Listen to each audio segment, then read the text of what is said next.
There we go. Hey, We're live. Hey, everybody. We're I've lost count of how many of these we've done now. I think we must be around 7 or 8. About that, yeah. Of these now. Yeah. We're hoping that everybody brought their favorite beverage tonight. I'm having Pink Whitney, and I'm just hoping that the boys from Spit and Chicklets are going to sponsor me because I'm a therapist that works in hockey, so I'm hoping that they'll see that and want to sponsor me for something. It's doubtful, but and I think, Eric, you're having a neutral or something like that? Yeah, vodka soda. Nice. Low calorie. Thanks. Yeah, well, during this time, we're not getting as much exercise, so that's important. So we hope that everybody else who's coming on has their favorite beverage with them, whatever that should happen to be. So we thought we put it out that if people would come in with their questions, that we'd try to answer them, and a bunch of people left questions underneath the initial post. So we're going to do our best to answer those. But as we go, if anybody else has some questions or just wants to chime in to the discussion we're having, please just post a comment, and we'll do our best to either answer the question or get you involved as far as the conversation goes. But one other thing that we wanted to bring up as well is that we're really looking at this downtime, and Eric and I love teaching and we love giving back to our profession. So we thought we would also put it out that we're trying to develop online courses. So if there's anything that any of you would like to see as an online course, just let us know, and we'll do our best to develop the things that are important to you, so that we can not only help you out, but help the profession out, and of course, help your patients out. So we'll try to do that as best we can. So please don't hesitate to fire either one of us a message or leave a comment, and we'll go from there. But I think it's also important to mention that we are actually teaching our first course via Zoom this weekend. Yes. So the courses we have scheduled, if we can't do them in person, we've actually developed a really, what we think is an interesting and practical way of doing the same stuff via Zoom. So. Yeah. That's always an option too. Yeah, which is kind of cool, because normally we would be location based for teaching a course, but maybe we can start to do it with people from different countries, different states, different provinces, different places. That'd actually be very cool to have a mixed bag of people on. It's a lot cheaper too. Yeah, you don't have to travel, and you can do it. You don't have to travel. Yeah, so it makes it cheaper for the people taking the course, and probably more convenient because you can be at home and not have to leave town for a weekend or anything like that. But what do you say we get into some of the questions? Let's do it. Okay, well, I think one of the first ones we had was from Dan Cohen, and I've just got notes made here, so I'm not flipping back and forth on the internets. So Dan asked, in an evidence-based practice, biopsychosocial approach, how does one choose where to treat, what techniques, depth, etc.? I'm particularly interested from my clinical experience if clients, and often myself, being surprised by positive outcomes from unexpected treatment location or touch intensity. So that was sort of the first part of the question. So maybe we'll dig into that. And Eric, I think you've got a really good answer for that. Yeah, I mean, this is a hard thing, because I think what happens when we're treating in an evidence-based or a biopsychosocial thing, I think what ends up happening is, a lot of people say it and we talk about it, but like, what does it really mean? And I think the easiest way to think about that is there's no black and white rules. It's I always like this. When I teach about this stuff, I always like to mention that it's this kind of gray cloud of uncertainty and these kind of shades of gray where we're not really sure what to do. Like, is there a right or a wrong way? What's best? What's not? And I think really the easiest way to answer this question, Dan, is to kind of treat what or where the patient feels is most important. So it's sometimes, if you kind of just, at least what I found in my experience and from my understanding, is that if you can kind of give them a little bit about what it is they want, you can really build a strong kind of therapeutic relationship with them. And, so when you talk about where to treat or what techniques or depth, I think if we look at the body of research, it really says, use whatever techniques you want, whatever you're comfortable with. Use whatever the patient maybe is expecting. So if you have a reputation as a specific kind of therapist, or they have an expectation of what they're going to get from you, and I think if you can meet those expectations. And we talked about that, I think, one of our first talks, Jamie, I think, about meeting expectations. I think that makes a big difference. Depth is such a subjective thing too. Like what's deep, what's light. I think it really depends on the person and depends on you as a therapist. So once again, it's kind of meeting those needs. So I think it's best you kind of treat the area where the person is having their most discomfort. You do it in a way that feels good to the patient and that you're comfortable doing, whatever that technique may be. Because we know all the techniques basically have they all have the same mechanism of action.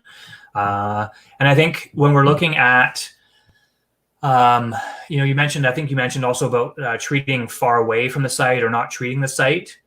And there's a lot of actually really interesting research which shows that you can kind of treat anywhere and it still creates analgesia. And I'm sure there's somebody that's going to tell me what the term is for that, but I can't. I'm trying to remember it too. I can't remember off the top of my head. So, I mean, that's kind of a non-answer to your question, Dan, but I think the easiest thing I like to and when Jamie and I teach together, what we always try and highlight is that it's all about being what's comfortable for you and for the patient, and really just having that good conversation and relationship with them to know what is their expectations are. And as long as you aren't doing any perceived harm, I don't think there's anything really that you can't do. However, like we know that there's certain times that there's a referral pain or something like that can happen. So maybe we're working, maybe we're not communicating with the patient as effectively as maybe we should, that maybe if we're working on somewhere where we think is referring pain to somewhere else, and they don't understand why we're working on that area, it's important to open that line of communication with them. But also very important for them that, if they're experiencing pain in their low back, that we make sure that we're touching their low back, that we're treating that area, because they're expecting us to treat that area, even though we may think that referral pain to there is coming from somewhere else. Still important to go in and treat the specific area that they came and hoped that you were going to touch and treat. Yeah. So then, Dan's second part of the question was, given the evidence distancing from biomechanics, and if form, stability, movement patterns, and even strength don't matter very much, what framework do you use to guide a client through finding out what movements will be useful, and how do you program that and teach that? That's actually a lot about what we teach in our course. So a lot about what we do is some what we call modified movements and graded exposure and things like that. So sometimes putting a patient in a different plane of movement, you can have them do the same movement, but they don't realize it's the same movement. So a good one that we always use as an example is if somebody comes in and say they're having difficulty touching their toes. So if they're going into lumbar flexion, if we put them into quadruped on the table and we just drop their bum down to their heels, that's still lumbar flexion. Or if you've got them sitting in your chair in your treatment room, and they just bring their knees up to their chest, that's still lumbar flexion. But quite often those movements don't bother them or don't cause the pain that they've been experiencing. And then all of a sudden, after we put them through those movements a few times, they can do the initial lumbar flexion a lot easier. So quite often putting people in a different plane of movement, it shows them that they're able to do it, and it increases their resiliency, because once you demonstrate to them that that's the same movement, they go, well, I did that pain-free, and all of a sudden it makes it easier to do that movement because you've shown them that they can confidently do it. I don't know if you want to add anything to that, Eric. No, I think that's great. We can use those principles, and that's what we teach and talk about all the time. You can use those principles anywhere in the body, right? So, I think a lot of times if we look at, obviously there's with like certain motor like movements with certain movements, there can sometimes be kind of that nociceptive input there, which is uncomfortable. But also, if we look at maybe sometimes the way people think or fear about have about that movement, then sometimes we can show them that it's okay. Then it decreases that their fear and that guarding about moving, because they're like, oh, I'm not as broken as I thought I was, which is exactly with I think the the general idea with what Jamie, what you were just describing there. Yeah. And like anything, it's not like this is always going to work, but sometimes it's just exploring different options of doing the same thing to find out what does work, and that tends to be that's their homework. Yeah. Great. So on to our next question from our friend, and Prashant. I'm going to try not to butcher your last name. I'll try to say it right. I think it's Prashant Mukanavar. I really hope I said that right. Sorry, there's just one question before we go on that. Different plane of movement or graded level of difficulty with that example. Justin, I think I'm answering this right, is different plane of movement. So, for example, like the lumbar flexion, and then if you put them, if they're bringing their knees up to their chest, that's still lumbar flexion, but it's in a different plane of movement. And if they have a difficulty with that, then it might be just dialing it back a little bit. So maybe the knees aren't coming all the way up, or you put them in a more supported position. An example I did in a blog post a while ago was if you have an adjustable table, if they're standing and you have them just kind of put their bum on the end of the table and you let the table do the work and lower the table down, they're gradually going into lumbar flexion without maybe realizing it. And then you have them sort of lock into that position and stand up, and they're bent forward. So that's sort of a different graded level if they're having difficulty as they go. So I hope that answered your question. If not, I can fire you a link to that blog post, and it's got examples in there. And I think also too, with maybe just to build on that, and I'm not sure if this is what he's asking, but is like difficult, like different graded levels of difficulty. I mean, that could be easily adding resistance, or something like that. Yeah, or adding different body parts into the movement, or taking some of the different body parts away, so it's just more flexion in the spine, for example, as much as possible. Yeah. Cool. So Prashant, we'll get to yours. Asking about the importance of narrative medicine in the case of pain. I'll let you go with what you wanted to say about it, Eric, and then I'll go. Yeah, I mean, this is like an entire like course. I mean, you can. But great question. I remember when I was doing my graduate degree, we did a whole section, like a whole course almost on narrative medicine, and I think without taking this too deep into a rabbit hole, the importance, yes, very important. There's the answer. But why is it important? What is narrative medicine, I guess, is the second part of the main thing to really explore here. And so, like, I think in all healthcare, right? So narrative medicine is really involves the practitioner, the therapist, the physician, whoever you are, whatever your practitioner, whatever your position is in the healthcare world. It really involves like acknowledging, absorbing, and supporting others. And it requires a lot of empathy and self-reflection. And that's how I learned it. So really to summarize it, I think it just involves being a compassionate human, right? Where you are trying to use a lot of empathy to put yourself in the patient's position. So what is it that they're experiencing, and you as a practitioner trying to envision what that person is experiencing right now, and what would that be like if you were in their shoes. And so I think when we're dealing with pain, we really have to understand that it's very important to try to put ourselves in their situation and try and think, this person is in so much pain right now that they are seeking my care and my help, and they were looking for me to validate them, to understand them, to be compassionate to them, because they probably, by the time they've come to us, have probably had so much pain for so long that they probably have been told all these different things that are wrong with them. They're probably scared.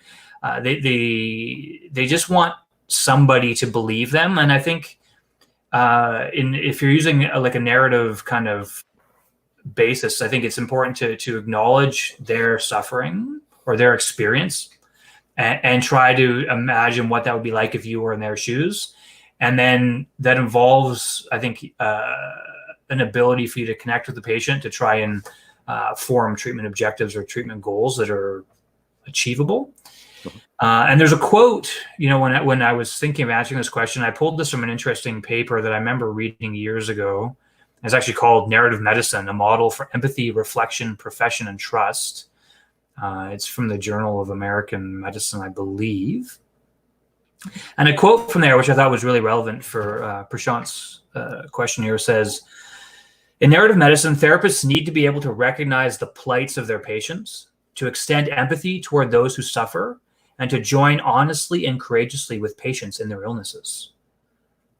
And I'm just going to kind of leave it at that, because, if anything, we know we can't fix pain, but we know if we look at the research, and it shows that if we can connect and validate people's pain experiences, it can be extremely powerful to helping them move forward to live kind of more functionally or happier despite their pain.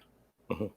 Yeah, and I think that's one, like, when we teach, a lot of what we talk about is validating people's experience, because it's quite often that we have a patient who has been through another practitioner or been to a doctor or something like that, and hasn't been listened to, because, and we've talked about it before in here, that I think that's one of the great things about being a massage therapist, is that we get so much time with people, and it doesn't have to be just in the interview. It can be while people are on the table, that they get to talk, and we can validate exactly what they're, maybe not exactly what they're going through, because maybe we haven't experienced it, but we can at least lend an ear of understanding to where maybe the other practitioners or doctors that they've been to, they haven't gotten that. And I'm sure that we can all relate different stories. I mean, I've had a patient who came in and sat down and started crying, and I looked at them and said, what's going on? And they said, well, I just came from this other practitioner who told me I'm never going to get better.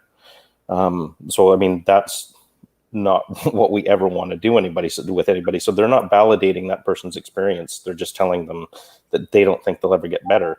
And that's not going to help that person get better. So I think when it comes to talking about narratives, I blog a lot about trying to change the narrative within our profession. And it's within the manual therapy profession, not just massage therapy.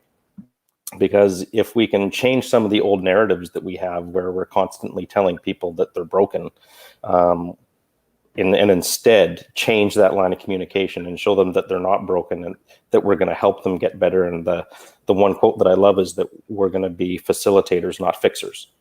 That we're just there to help them, and we're there to facilitate them along their path to getting better, and doing whatever we can to help them out, and changing those old narratives of, telling people that they're broken and telling them that there's all these reasons that they're in terrible shape, rather changing that and showing them why they can get better and that they're okay. I think lends itself very well to exactly what we're talking about. Hopefully I didn't talk in circles too much there, but sometimes we talk about these things and you think, did I say anything, or did I just Can you just bring up Keith's comment there? Sure. And love that our buddy Keith is on here. Yeah, and I just wanted to say, Keith, that my part of my answer there was with you forefront of my mind. So I just wanted to say that. I know I've spoken to Keith before about this, and just that his story about validating is something I try to do with every single clinical interaction I have. And every single course that I teach, whether it's on my own or with Jamie or with anybody else, it's always the key focus is validating that experience. And I think that's a huge component of narrative medicine. Yeah, and I think it's important to mention too who Keith is. And we haven't talked to him. We should get him on here for one of these, because Keith actually is a huge validator, I would say, for the patient experience. Keith teaches courses to other practitioners about the patient experience and how what we do with a patient makes a difference in how we approach things, because Keith has been in chronic pain for many years and is really trying to raise awareness about the experiences that patients go through. So Keith, we'll have to have a chat with you and get you on here. If you're up for that, that'd be awesome. Okay. So the next one, my buddy Thomas Brown asks, what does stretching actually do? So I'll take the lead on this one at the start, Eric.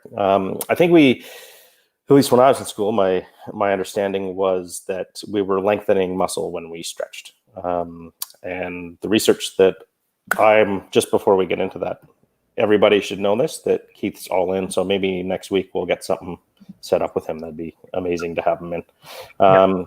Anyways, back to the question, Thomas. So we were told that we're actually lengthening a muscle. So stretching doesn't actually do that. And there's a term that I had to write down because I always forget the term. It's elasticity, I think is we're changing the elasticity, but I'd have to go back to the blog post that I wrote. Extensibility, that's it. We're changing the extensibility when we're doing a massage and also when we're doing a stretch. So basically what we're doing is influencing the nervous system, which is then allowing the body part to move a little bit farther. So we're not actually lengthening muscle, because if they looked at the measurements of the sarcomeres and things like that within the muscle, we're not actually changing the length of that. But what we're doing is sending a message to the nervous system, and the nervous system is then coming back and saying, I'm going to allow you to go a little bit farther after you do that. So I always find it frustrating when I go to a yoga class because I'm not flexible at all. And then I see these other people that have been doing yoga for ages that can bend themselves into a pretzel. So it doesn't mean that their muscles are any longer than mine. It's just that they've done it enough that their nervous system is allowing them to get into those positions because they've done that practice for a long time, because their body is allowing them to do it. So we're not actually lengthening anything. So Eric, I don't know if you want to add more to that. Yeah, I think the whole concept of stretching is it's been researched to death. There's so much out there. And is there a huge relationship between stretching and performance, or stretching and injury prevention? Not really. I think some people love stretching and it feels good for them, and they like it. So I think my understanding of everything is that if you like to do it, then do it. If you don't worry about it. Some people find it makes them feel good and it helps them, then do it. But I don't think that there's a lot of benefits to it unless you really enjoy it. And being involved in sport your whole life, I think like for me, and you probably same with, I may have played soccer my whole life, Jamie, you've been in hockey. We always used to spend so much time doing these passive stretches, and guys would get hurt and they're like, oh, it's because I didn't stretch enough. And then you start looking at the data and you start to realize, man, it doesn't really matter. So yeah, I was reading a paper this afternoon. Eric and I have been chatting a bit in the last week, and we're looking at some research papers to write some blog posts. And one of the papers was examining the differences between static stretching and dynamic stretching as both a warm-up and a cool-down for injury prevention. And I'm not completely finished the article, but it mostly showed that it was more detrimental than it was positive. I think the thing is too, is like with everything that we usually talk about, is that when we're looking at stretching, we should be focusing more on the ability of the nerves to tolerate the movement into those ranges rather than the connective tissues, because the nerves are the ones that are controlling the signaling, which I think, which is kind of what you mentioned, Jamie. So, it's, if you think more about stretching and, moving those nerves between like kind of these, relaxed and strengthen and lengthen positions, and seeing that's more, I think that's a better way of thinking of stretching rather than like lengthening the hamstrings or lengthening the hip flexors. You're thinking about the nervous system's ability to tolerate that, to allow you to do things. But I think it doesn't matter for most of us. It probably only matters for most people if you're doing it in like a high level or performance aspect. Yeah. But even some of those articles the article I was reading today, like Justin asks thoughts on tissue tension and power generation related to stretching. I don't remember exactly what it said on tissue tension, and Justin, I can send you the article if you want, but it was saying as far as power generation, it actually decreases it. It's actually detrimental to the people that are trying to do power generation. But it also depended on the sport. There was something with cycling and running and jumping, but then there was people that were lifting. So it doesn't it doesn't have the effects that we all thought that it did. So hopefully that helps. What I find too when you're looking at the stretching literature as well is it seems like it's all over the place. It seems like you read a paper and then these people have said, oh yeah, it increases power. Then you read other ones like, no, it decreases power. There's other ones say that it doesn't seem like there's any agreement on it. I don't know. It's not consistent.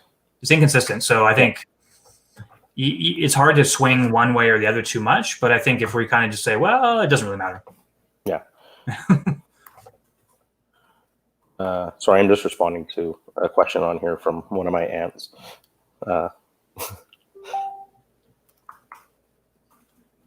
And he says too, the benefits from tension.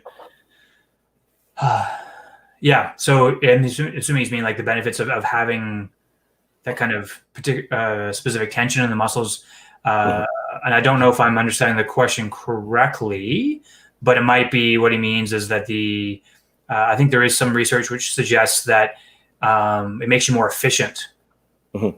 I think I remember reading something a number of years ago when they were looking at runners, so like middle distance or long distance runners who are actually quite stiff, but that gave them more. It was better for their performance for them to be to have tension within specific motions.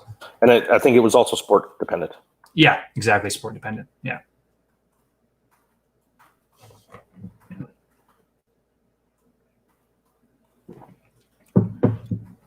Okay. Sorry, I'm just typing some answers here. So Sandra asking, is it static stretching or dynamic mobility? They'd had both in there. And it was comparing some different sports, but for the most part, it showed that it didn't have the grand effect that we've all been told that it has. So hopefully that answers your question. There was that paper Kayla is saying, and I haven't seen the paper. There's that paper with an Australian ballet company and their study on stretching, and they found that stretching put them at more risk for injury. Yeah. And it's interesting because I know, again, I can't remember the paper, but looking at gymnasts and things like that, where the reason that gymnasts can get into some of those positions that they're in is because they've loaded their tissues in those positions. It wasn't so much because of a stretch that they've done. It's because they consistently load into those things. So, when you think about somebody who's doing a floor exercise and they're jumping up and landing, doing the splits and things like that, it's not so much because they had done stretching, it's because they're loading into those positions. Yeah, I think that goes along with a lot of the research, which suggests, doing like eccentric loads is actually one of the best things to increase flexibility. Yeah, and actually that research article I was reading today about stretching, it was comparing the differences between an eccentric and concentric strength after stretching, and they found that it was more detrimental from what I remember. Right. So if anybody wants that, just message me and I can share that article with you. Yeah. And somebody made a question too. I think it was Kobe Solis said something earlier about the narrative medicine one. I'll post that in the comments, the link to that. Oh, okay. Yeah, afterward. Nice. Yeah. Nice. Okay. So Jennifer Campbell asked about anything on chronic pain. So I don't know what specific things you're on chronic pain. That's where it'd be great to have Keith on here with us right now. We don't always know why people develop chronic pain. It can be a bit of a mystery. There's certain things that we do know, like when we talk about neurotags and things like that, that can influence it. And of course, psychosocial factors that can influence it. But we just don't always know why people get into chronic pain. And there's definitely some different markers and things like that happen. Jennifer, I'd love if there was something specific that you wanted to, if you're on here, fire us a question if there's something specific that you wanted to ask about chronic pain. Because there's so many things you could talk about. The nociceptive system, you could talk about spinal cord changes, you could talk about brain, you could talk about central sensitization. And, like blah, blah, blah. There's so much, that's a big question. So if you have any specific questions, please shoot us a message, or you can always private message either of us too. Yeah, 100%. Happily try and discuss that. So Kayla, my buddy Kayla asks, does diet ever come up in discussions with clients with central sensitization and BPS education? It's not something that typically I ever get into with my patients. I don't know if you ever do, because quite honestly, I don't know enough about diet and its influence on chronic pain and things like that. I would think if that was a concern, I'd refer out to a dietitian and have a conversation with them about it. But it's never something that's come up between me and my patients on it anyway. Yeah, I think the only time I'm when I saw this question earlier, I was trying to think about it, and I think, well, it's like anything. So, kind of the best practices from everything I've learned about treating people with chronic or persistent pain is it's basically trying to live like trying to involve a healthier lifestyle overall. So whether it's exercise, sleep, and include diet. But if it came down to like what is a good diet for it or what's not, I think I that's totally outside of my area of scope or knowledge. So I would refer out for that for sure. Is there something that if you had a so-called healthier diet, would it help? Will probably help a lot of things in your life, and which may help your pain. But yeah, that'd be something worth exploring for sure. But Brian Fulton, who's a massage therapist, wrote a book about diet and its influence on things. So maybe, I'm sure if I reached out to Brian, he'd probably be willing to come on and we could have a chat about that. Yeah. But Kayla, he might be a good resource for you to reach out to. And I'd be happy to make the introduction between you two if you'd like to do that. And then Kayla asked a second question about research literacy. And Eric's way better at research than I am. So she says, were you always good at research, and any suggestions for getting better at it? So I'll kind of lead off with just when I'm writing a blog post, like I say, Eric understands research better than I do. So when I'm writing it, I have a basic understanding of what I'm looking for. So I think understanding the differences between a case study, a controlled trial, and a randomized controlled trial, and then a systematic review. So one of the things that we need, I think, especially in our profession, is more case studies being done by massage therapists out there, because it's difficult to get to the point that there's RCTs and things like that being done unless we have case studies in place. And it's difficult to get more research done unless we've got some case studies that are saying, hey, we should go towards this research topic. So case studies are great to look at, but the problem with them is that it's usually just based on one person. I mean, we had to write a case study in school. Mine was terrible. All of them are terrible, I'm sure. Yeah, but I think just looking at them is great, but then going up through those control trials and then a randomized control trial, the randomized is better than a regular control trial. And then, of course, the systematic review is basically when I'm looking for information to write a blog post. Systematic reviews is more what I'm going to look for, because it's looking at a wide range of papers that have dealt with the same thing, and they're narrowing down what the good things are and what's most accurate from all those papers. So we were talking before about the article on stretching, and it was an RCT where it's looking, or sorry, it was why am I stumbling on my words? It was a systematic review of a bunch of articles that had been done, and then challenging the way that those authors were doing things, looking at their results and things like that. And then, of course, we just want to be really careful when, just as an example, if we're looking at an article on, say, instrument-assisted soft tissue manipulation, and it's done by a company who sells the tools that do that, we want to be careful of the outcomes, because they have a biased outcome. So we always want to look at who's doing the study and what they're doing, because we don't want to have that the biased outcome within the study, because we're probably not getting accurate information. Yeah. There, you can go. No, that's a great answer, Jimmy. I think are you always good at research? No, because no one's good at anything when they first start. And then I think that the key is it takes a lot of time, it takes a lot of energy, it takes a lot of hours, and it takes learning, kind of like what Jamie said, like the differences between the different study designs. What's a quantitative versus a qualitative study? What are they measuring? Are the tools that they're using to measure it a valid tool for that?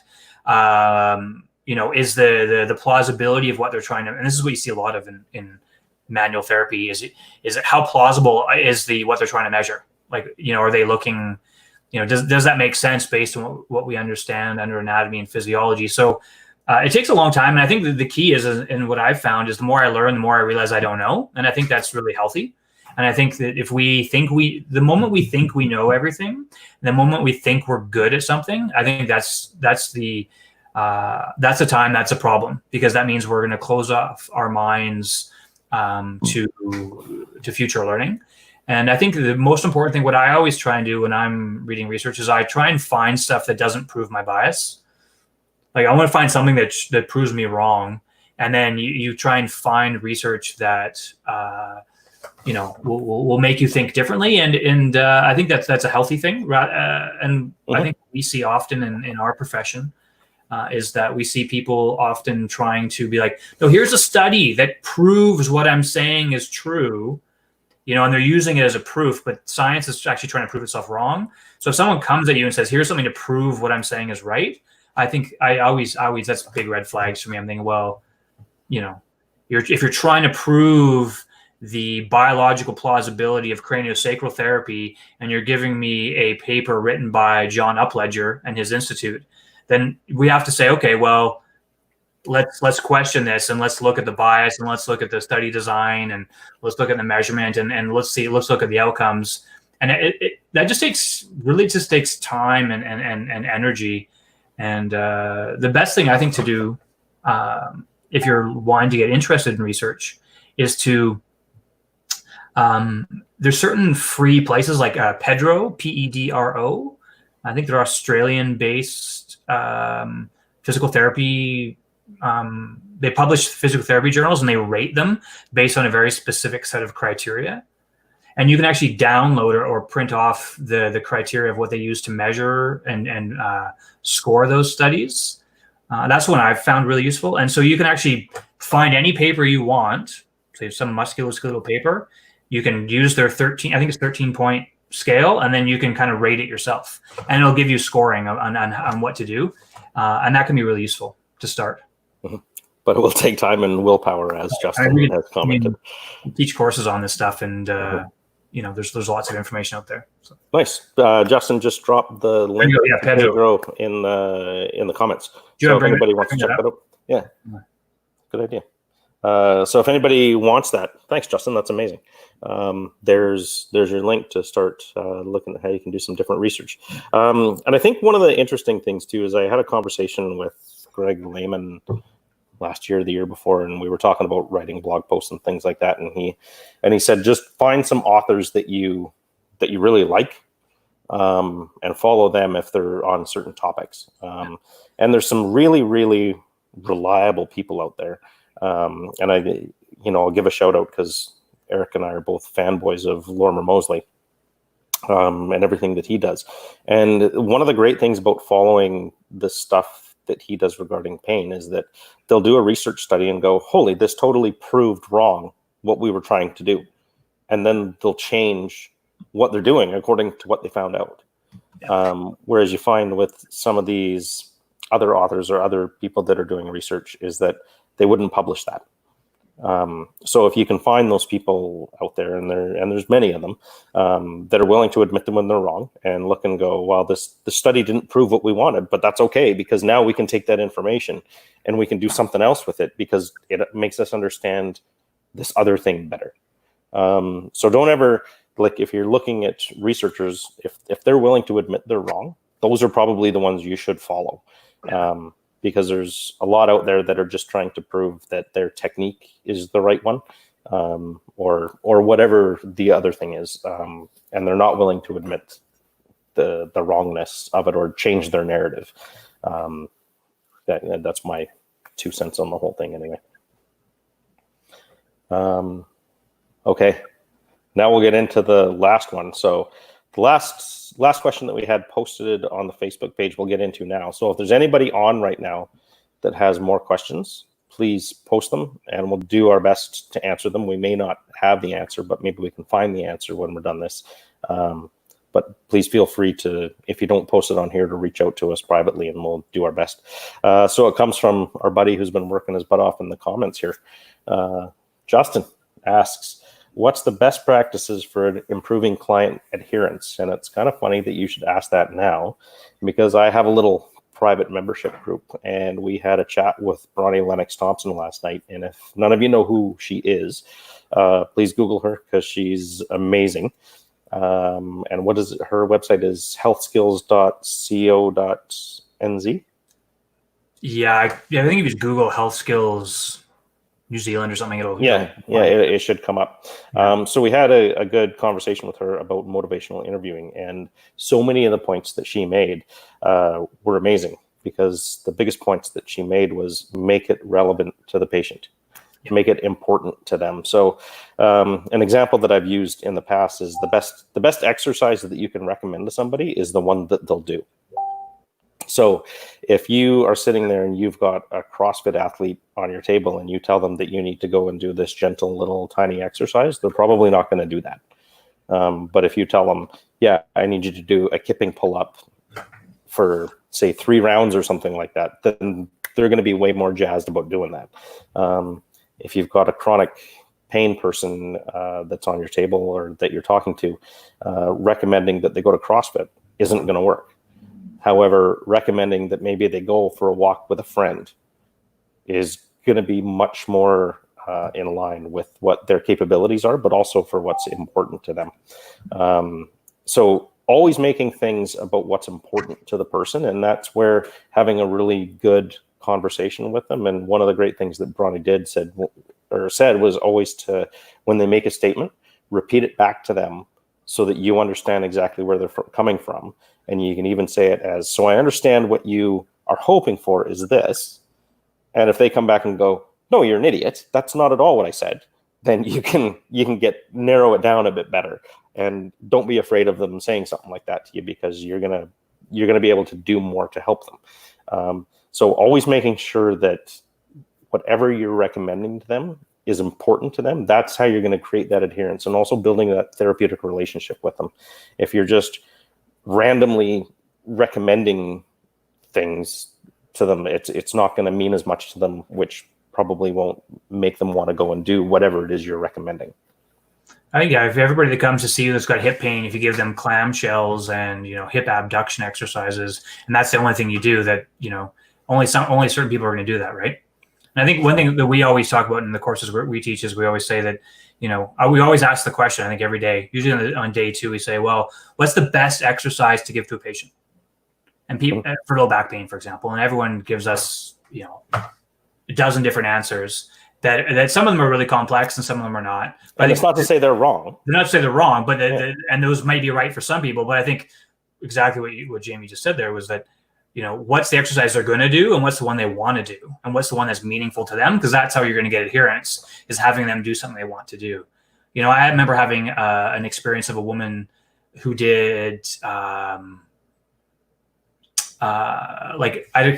crafting or something like that. It was and she was an elderly woman, and she her back hurt when she did it for too long, and we had a conversation, and I said, well, you can still do it, but maybe just don't do it for so long. She's like, what do you mean I can do that? I'm not going to ruin my back. I'm like, nope, just time yourself, and we'll start slow, and we'll build it up. And so there wasn't exercise. It was just her doing what she wanted to do. And that was her home care. And it was so easy because she could adhere to that, because she was doing what she wanted to do. So yeah, make it simple. Yeah. Justin, does that answer the question? Because we could talk about SMART objectives and different things like that, but I'm hoping that was what you were looking. I hope we just confirmed your bias. I hope that's what you were looking for. Yeah. We have to say that at least once per Facebook Live. Yeah. So Jocelyn just dropped in a good question or a comment, and we'll wait and see if Justin comments back. But she says, these treatment modalities that claim to be neurocentric, are their claims valid, and should we shift in that direction as a profession? I think, just my opinion, I think a modality is a modality. I think some have a better explanation than other ones do. I think DNM is an example of one that has a better explanation than many of the other modalities out there. I'm not sure or is that evidence informed, Josh, for EI and neurodynamics? But I think the biggest thing that we're doing is touching people and making them feel safe. And then hopefully giving them some recommendations as far as movement and exercise. When we look at the guidelines on low back pain, it's to provide reassurance, to provide education, and provide movement. It doesn't mention anything about which modality you use. So use whichever one that you really like, but then provide reassurance, provide education, and provide movement. I don't know if that's answering your question, and I don't know, Eric, what you want to add to that. Yeah, I just think that there's so many different camps of treatments out there, and I think if we look at things like say neurodynamics or DNM, are they right? I don't know if anything is right, but I think are some of their explanations less wrong? Yeah, I think some of the stuff might be less wrong. I think sometimes what happens with some of those things is people take a concept or take a conceptual framework, something like say like DNM or neurodynamics, and then they kind of run with it and take it in their own direction, in which case they try and make it more specific than maybe it was originally intended, and they try and make it more into a modality more so than it was originally intended. And I think sometimes they make it a little more complicated, but it doesn't mean it's wrong. No. Does it mean it's right? No. Does it mean, I think if you look at it, I think like you said, Jamie, I think a modality is a modality. And I know we don't really want to call everything, I know people in certain camps don't want everything be called a modality. And I think it maybe wasn't developed that way, but I think oftentimes it's taught that way. And it depends on which instructor you're going to. And it depends on which instructor. So it's, that's should the profession go that way? I think the profession should go away from every single thing that is modality based. And I think that if you were going to put us back to basic level, like what do you learn in massage or manual therapy school when you're learning how to touch people?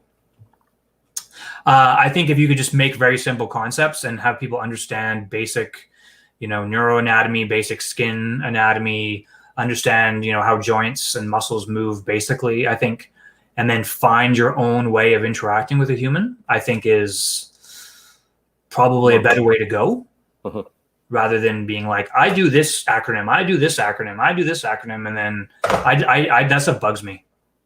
But I think we should preface that with, we're not saying you shouldn't go take another modality course to learn a new technique. They provide different ways, and I've taken tons in my life, and I found them useful because they find ways of like, I never thought of treating the shoulder or the hip or the back this way. But I think it's just we always have to question the stories around it. And I think we both agree, and I'm sure some of the people that are leaving comments on here would agree that there's many of the, and I wish they would change the name of them, but many of the soft skills that I'm still working on, that many of us are still working on and maybe aren't very good at, that should be courses and should be things that we're learning, like all about how to talk to a patient, how to do a motivational interview, how to understand that there's other influences other than biomechanical pain that are influencing somebody's pain. So I think looking at a bunch of those things, and one of the things that I love is a comment that was just put in here by our buddy Keith, who comes from the patient perspective. And he tells us that therapeutic alliance is always very important, and it's about treating with and not to the patient. So we always want to remember that we're working with our patient. We're not talking to them. It should be more of a team kind of thing. We should be trying to create that relationship with them, and be a bit more of a teammate and a facilitator, as opposed to telling them what they should do. It will have greater skill and greater outcomes as a therapist if we stop talking to them and start talking with them and working with them. So thanks for that, Keith. That's awesome. Do you want to just bring up Danny's comment too about modalitying the concept? So our buddy Danny says the modality, the concept, and do it on everyone instead of applying it when indicated. Totally. I love that, because I think that's the thing is that these concepts, these frameworks get created, which are really, I think, are really great, and they make a lot of sense, and they're defensible, and they're these they make more sense than maybe some other concepts. But I think exactly what she says is people will then say, oh, I can sell this, and they make it into a modality when that wasn't its intention. And I think that's I agree with what you said. I just want to bring that up, because I think that's very relevant. Is people trying to modality a concept rather than teach the concept. Yeah. And we're both very much more about concepts. And when we teach our course, we're There's a reason that we don't teach it as a recipe. We want to teach you a concept so that you can go and be creative and work with your patient, because you know your patients way better than we do. So we're not there to tell you how to treat your patients. That's up to your critical or clinical expertise. That's up to your therapeutic relationship with those people. And anytime that you go take a course, if you have an instructor that's telling you that there's only one specific way to treat somebody, you really should start questioning them on that, whoever the instructor is, because there isn't only one way to treat somebody. Julie sends a good comment and says, I cringe whenever a practitioner says they're working on someone, like they're working on a car or a project. It's always with. Yeah. I like that. Yeah, you should always be working with somebody. Sorry, just reading the question. Jocelyn, thanks, guys. I think when instructors say we need to take a neurocentered focus when it comes to pain, some of us immediately think we need to take a neuromodality course. Just wanted someone to clear that up. Well, I mean, no matter what we're doing is interacting with the nervous system. So, I mean, technically every course that we're taking is a neurocentered course, because as long as we're interacting with somebody, that's what we're doing. I think it's what ends up happening too with that is that when you talk, like, you start labeling an area or a part of the body, it's almost like this is the only thing we're affecting, rather than like I think what Julie says, we're working with a human, so you're working with somebody. Maybe the main goal of your treatment or of your approach is to affect a cranky peripheral or a cranky sensitive, like a sensory nerve. And maybe that's your goal. And there's treatments and there's techniques out there which can help with that. But I think if you're just focusing on that, I think you're missing the greater story of the human who is perceiving that. And I think when we had Bronnie on a week or two ago, she talked a lot about that. About there's that sensory aspect of pain, which maybe can be addressed with manual therapy or with medication or injections or creams or whatever. And then you take that and then you're like, okay, but there's a person with meaning behind it. So I think if you're just focusing on just the modulating the peripheral nerves, I think you're missing the greater story. So I think it's any time you're treating somebody, you have to be aware of all the other variables involved in that and their pain experience. Yeah. Doesn't mean you have to address them. It just means I think it's just important to be aware of them. Yeah. Yeah. So Prashant came in, and I don't totally, maybe you'll understand, but I don't totally understand it. And Prashant, maybe you can fire us another message. How to take care expectancy violation in treating pain. That sounds like a Corey Blickenstaff kind of comment. That's who we should get on here. We should get Corey on here to talk about this stuff. I think we've taken this course twice, and we know Corey quite well, and that's where I'm going with Prashant's question there. So I don't know. I think what Corey always says is he sets up movement experiments where he has people saying things like, "Can you show me how you do reach up here, whatever that may be," and then he tries to put them in different movement patterns, which is kind of stuff you mentioned early, Jamie, about putting them in different movement planes or environments, and then trying to challenge them to see if they can then experience that movement or that activity and it doesn't hurt. Therefore, you're violating their expectancy that that's supposed to be painful. If that makes sense, right? So, like, say it always hurts when I abduct my shoulder this specific way. Well, can maybe you get them to do that in a different way? Maybe you can get them to go around differently or something like that to see. And they're like, oh, I can't get my arm up here, but I just moved it a little bit differently. And then sometimes that can violate their expectation that's going to hurt.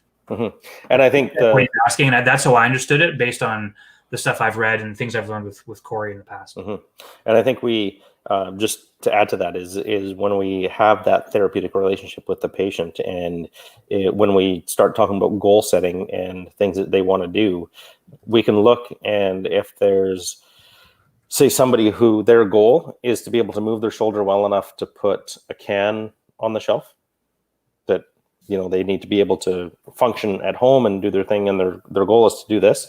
if they can't do this, but they can still get the can on the shelf by going around and putting it up, they're still accomplishing the goal. They're just doing it differently. Then we're creating that different environment for them. So I don't know if that's sort of along the lines of what you're looking for, Prashant. If you can drop another comment in, just in case we didn't cover what you're looking for, or if we confirmed it one way or the other, then we'll have a better understanding. So I don't see any other questions coming through, but there's been a lot tonight, which is thanks everybody for being so engaged. This was good. We weren't sure this was going to work out because we thought we were going to have kind of just an open platform. Yeah. Oh, Julie, can we talk a bit about the practice of goal setting? 100%. I think it's going to be obviously. Sorry, I'll get Sandra. I'll get to your question in a moment, but we'll just talk about goal setting a little bit.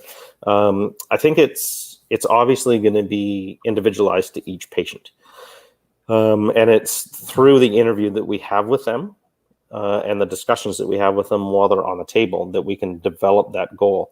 And it can be as simple as just a little tiny thing, because if the goal is eventually, if somebody comes in and they have a sore ankle and their goal is to run a half marathon, the eventual goal might be, for lack of a better time frame, might be 6 months down the road. It might be a year down the road. So if we can start with, well, can you just go out for a walk for this amount of time and see how the ankle feels? And then can you go for a 5K run? Can we work it up to this? Can we work it up to this? Can we work it up to this? And you're helping them as far as pain through that entire thing. Julie comments, it can be such an easy source of creating unrealistic expectations. So most of the time, the goals that we have, they're not going to happen overnight. So we've probably got to look at a longer, I was going to say chain of actions, but that's not right either. A longer time span. And it depends on who you're dealing with. There's a lot of research out there that says if you're dealing with an athlete and you take them out of their sport, it's going to take them longer to get better. So it's going to be individualized to each patient, but it might be that you just got to do this much as opposed to this much to start out.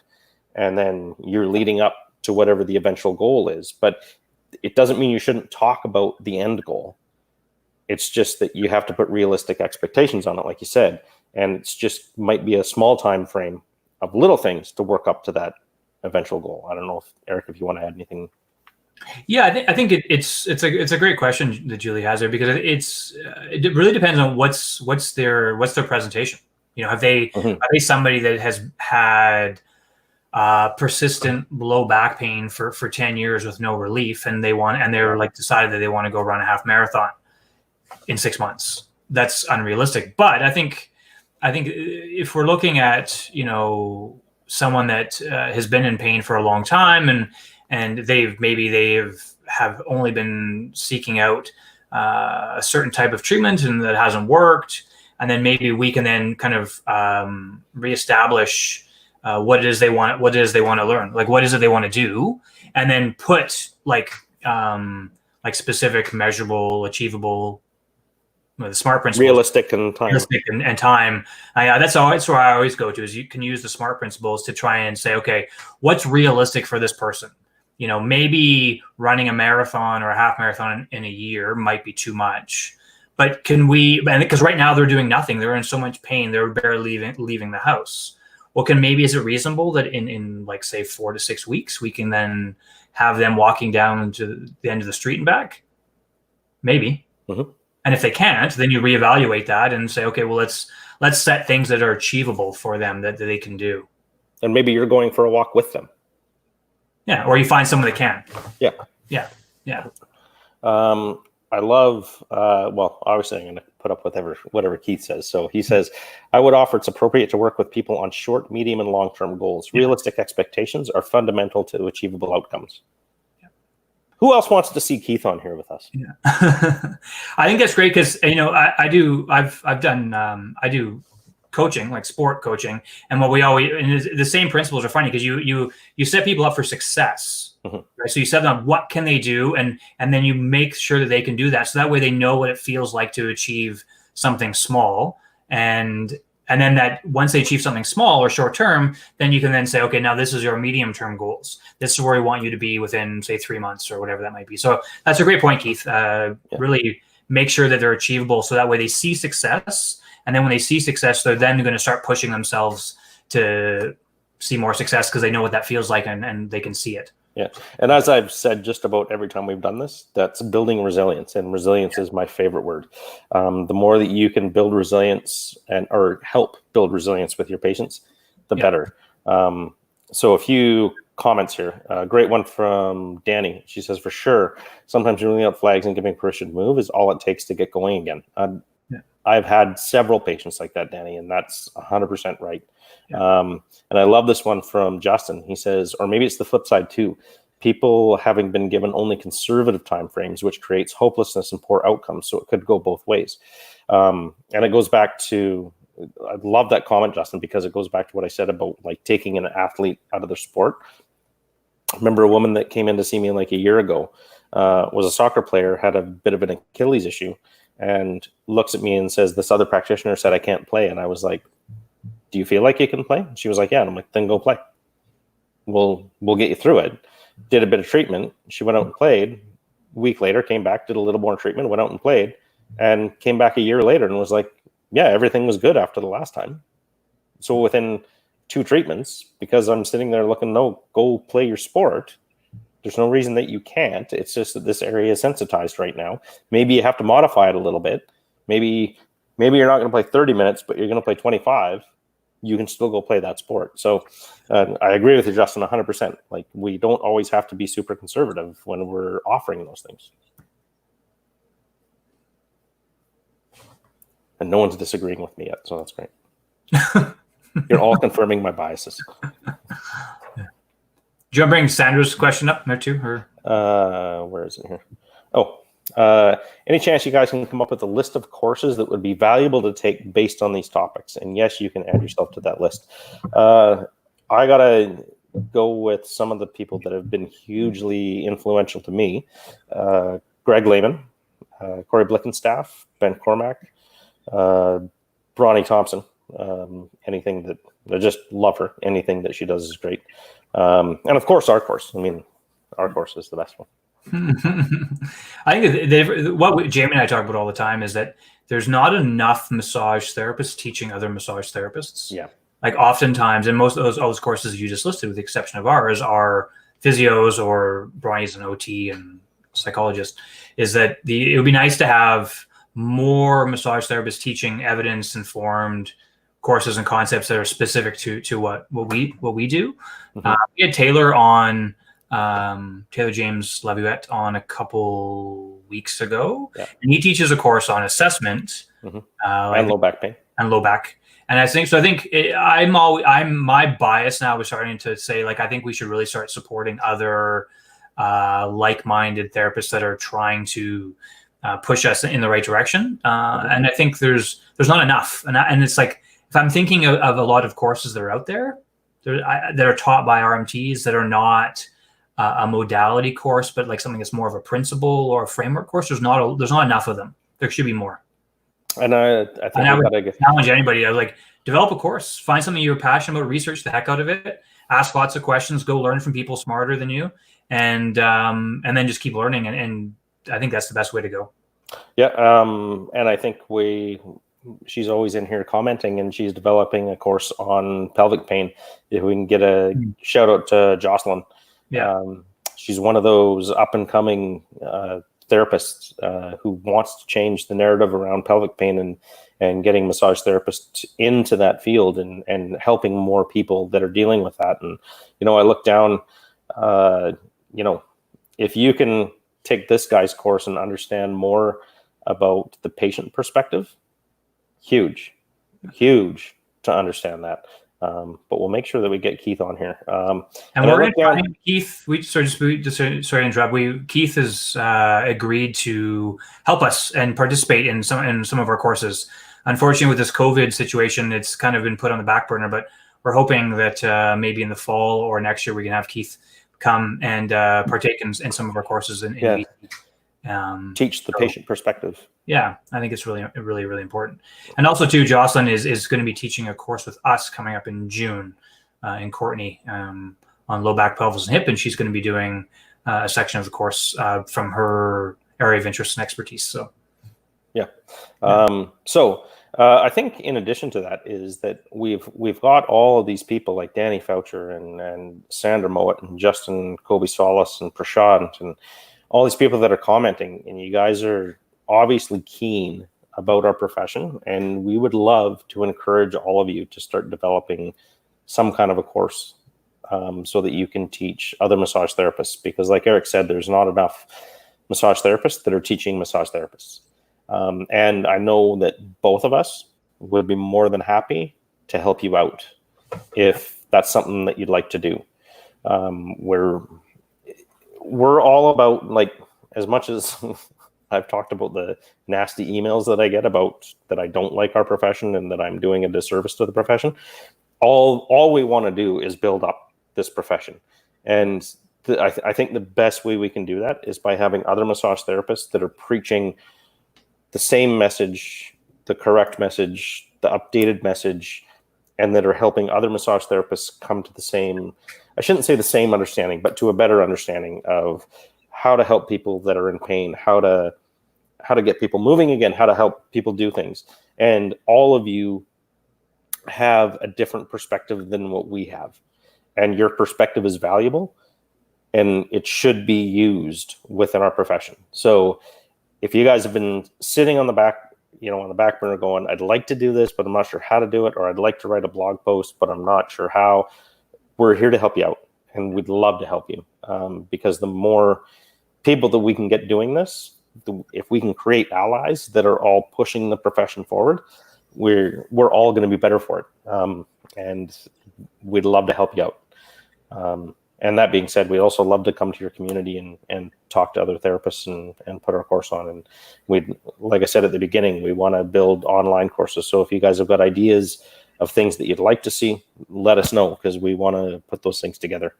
And just to the comment here, Keith, we're looking forward to working with you too, buddy. Love to work with you. We'll message you soon, Keith, and we'll set something up. Yeah. Yeah. Kimberly, bug us. Send us messages. Let's work together. Let's do some stuff. Yeah. Let's build things.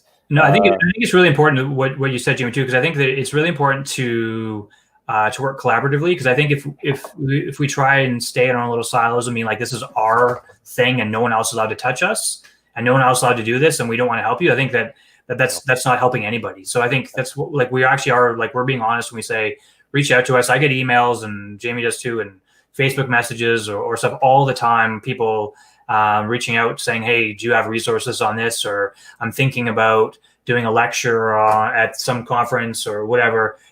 Like, we're happy to help as best we can, because I think, if we all work together, the sum is greater.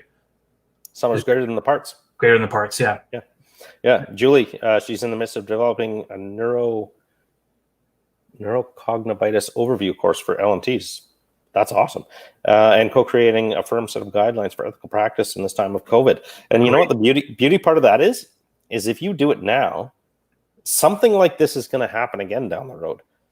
So if you have everything in place, it's going to be usable again and again and again and again. Because if we look at bird flu, H1N1, swine flu, it was all the same thing. This one's just affecting us more right now. So if somebody wants to, I'm putting it out there, Julie. If somebody wants to reach out to Julie to ask about it, send her a friend request, send her a message. Let's build this up, guys. The more that we can all help each other, the beauty is the more that we can help each other, the greater influence we're going to have on our patients. And that's really the goal, is the more that we can change those patient lives and the more that we can help those patients, the more we can facilitate those patients, the greater good. And that's going to go like this, and it's going to get bigger and bigger and bigger. So let's help each other, and we're here to help you guys. I think that might be a great way to end the broadcast because nobody else is commenting on there. And we're going overtime. Anyway. Yeah. This has gone longer than any of the other ones that we've done, but seriously, if you guys need help, I would be honored to host a blog post from any of you on the website. I'll work together with you on it. Eric's better at setting up PowerPoint presentations than I am, but if we can, if we can all work together and build up more things, then let's do it. I love this. Yeah, good things, team. Let's be a team. Let's work together. And just so you know, Justin's also slammed. Oh, I thought it said slam drunk. Sorry.